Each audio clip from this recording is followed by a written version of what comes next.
അതിരപ്പള്ളി വനത്തിൽ കാണാതായ വനവാസി വയോധികയ്ക്കായി ഇന്നും തെരച്ചിൽ തുടരും. കഴിഞ്ഞ ദിവസം വനവകുപ്പിന്റെ നേതൃത്വത്തിൽ ഡ്രോൺ ഉപയോഗിച്ചുള്ള തെരച്ചിൽ നടന്നിരുന്നു.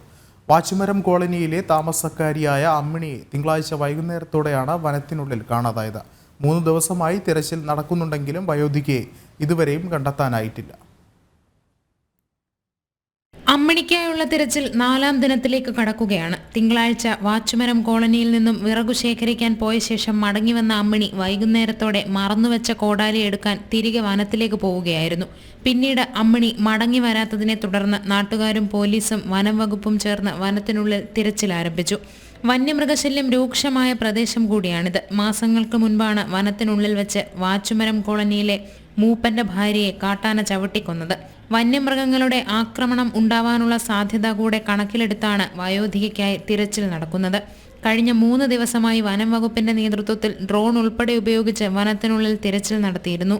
കണ്ടെത്താനാവാത്തതിനെ തുടർന്നാണ് 4ാം ദിനമായ ഇന്നും ദൗത്യം തുടരുന്നത്. പോലീസും വനം വകുപ്പും ഡോഗ് സ്ക്വാഡും തിരച്ചിലിന്റെ ഭാഗമാകും. ജനം, തൃശൂർ.